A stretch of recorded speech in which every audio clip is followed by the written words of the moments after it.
Hi there, I'm Dean Heskin, President and CEO of Swiss America Trading. You already know that if you've been tuning in with us for a while now.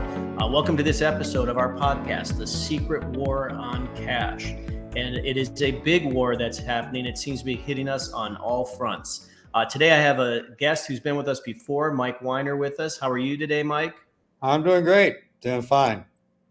Well, thank you so much for joining us. Had a great time with you last time here on our podcast. And I know in our conversations you and I have had outside of these podcasts, you've been really busy talking with customers and clients about things that have been happening with the formation of BRICS, the dollar alternative, as they're calling it. I know there's been a lot of discussion about CBDCs, central bank digital currencies, and what's been happening there. You have inflation, all the discussions there, which they say that's going to kind of mellow out, but I'm not so sure the average person believes that right now.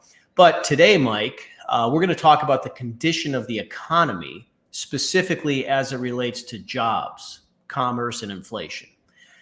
We've been hearing for a while now how most of the major stock market indices are inflated, in fact, overinflated, like a balloon getting ready to pop, they say. Personally, I would hope this isn't the case, but when you look at the economic factors that feed the markets, like jobs and higher wages, demand for goods, et cetera, it seems like everything is pointing towards the balloon popping because these areas are so weak, to put it mildly. A good thing to look at when it comes to the future direction of things is the various forms by which goods are transported. That's what they say. If that slows down or gets weak, it's a pretty telling sign of what's to come. This being said, the world's largest shipper, AP Moller-Maersk, which you'll see the article on your screen or in the link if you're listening, just announced that they are planning on cutting 10,000 jobs due to slowing commerce across the globe. So, Mike, explain to us a little more about why they're doing this and why this is something that matters to all of us, or how it might even affect us. Well, it goes into the fact of skewed numbers. Outside the United States, in Europe and Asia, those markets are going through a heavy inflation. Jobs are being cut. People are suffering, as it might be, with costs of goods and services. Yet you look at the markets, like even today in the Asian markets, and you see them being up. And you try to wonder yourself what's going on. And it's the same thing, what's going on in this country. The numbers are not being done properly. The numbers are being done not with the real attitude of what's happening, but what needs to be done to keep the investing public believing in the market. So Sure. That's very dangerous, because in 2008, we had a real market that all of a sudden one day collapsed. Right now, we don't. We've got a market that the numbers are made to be what they need to be, not what they are. When you look at the jobs market in the United States, we talk about 1.2 million jobs formed this year, yet there's only 191,000 people that joined the workforce, of which a third of them are the federal government. Where do these jobs come from? Where do these numbers come from? It's just like, it's an eraser board. Let's make it happen the way we need to. So when the bottom hits this time, it's going to be dramatic. And that's where in the past, people look at gold as a safe haven, and there's a little apathy right now. People are saying, well, maybe, I don't know. I don't get it. Maybe the markets are okay. Maybe it's not that bad. And the problem is it's worse than that bad. And they're not literally taking action. So when the bottom falls in this time, it's going to be even worse than it ever was the last time, because of all the inability for us to receive the actual true numbers of where things are at. Sure. And, to me, what catches my eye or is of some concern is, a few years back, it's 10 years ago, let's say, to some extent, it seemed like we were a little more self-sufficient here in the United States, meaning like, we had some voice or control over the direction of things. But as this article talks about, this is a global phenomenon. And the problem or the challenge with that is it makes it very difficult for people who are legislators or decision makers here in this country to take actions that are going to help right the ship, because the ship is much bigger than what we've traditionally seen working or operating on a domestic level. So, well, thank you for that, Mike. And then, directly related to this, another article that you'll see on your screen or in the link is an article on CNBC where recently Target's CEO discusses how consumers are pulling back on expenses, citing the fact that this even includes groceries. They're groceries.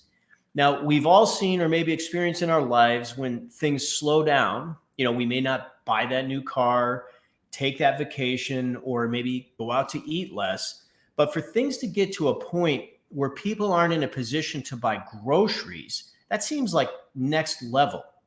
And we're not talking about underprivileged or the homeless. We're talking about gainfully employed people who are just not able to do it, to buy their groceries. Now, Target is talking about this in specific reference to, the anticipated slump in holiday shopping, but they reference the fact that households are stressed over their budgets. And this seems to fit in line with what we were just talking about with the global shipping. Is this just another sign, Mike, of what's coming? Well, I think there is a sign that's what's coming, but I think it's a converse to what the people at Target are saying. Target's not a real market. In the last 90 days, they've been retracked because of their own huge mistake advertising-wise. I tend to lean to look what's going on with Walmart. And I think people right now, the big problem that's going on is apathy. People are still spending in certain areas. They're still going to ball games, still going on vacation. They're still spending without any idea or thought to putting themselves in debt. Credit card debt is way up to literally 20-year highs. Savings is way down.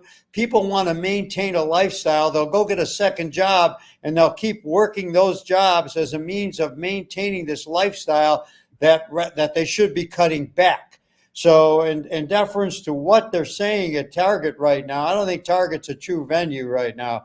I think other areas are because of their problems. I think I would go to Walmart and other things that are saying they're seeing spending going on, but a lot of spending going on in goods and services. They're not spending on big ticket items, but they're spending on other things, and they're not saving, and they're using credit cards to do it.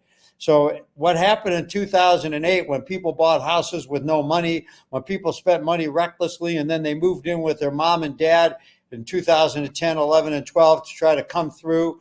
20 years later, these same people are just as irresponsible as they were before. They're not going where gold should be a safe haven right now. They won't. So they'll sit back and they'll pay twice as much for gold as a safe haven when this does occur and get twice as less. So right now, everything is sort of a skewed marketplace by this administration that has us based globally versus dealing with ourselves introspectively in our own nation. And we're going to pay the dues for that, and nobody's paying attention. Well, yeah, exactly right. And, what it all points towards, all the things you referenced with Walmart, even what they're talking about here with Target, and I agree with you with, they kind of changed their own model by some probably poor decision-making. But with that being said, the thing that kind of struck me as you were talking, Mike, is, everything is kind of pivoting or centered off of weaknesses that exist in our economy, and even areas that maybe haven't crashed or collapsed or had that pullback yet.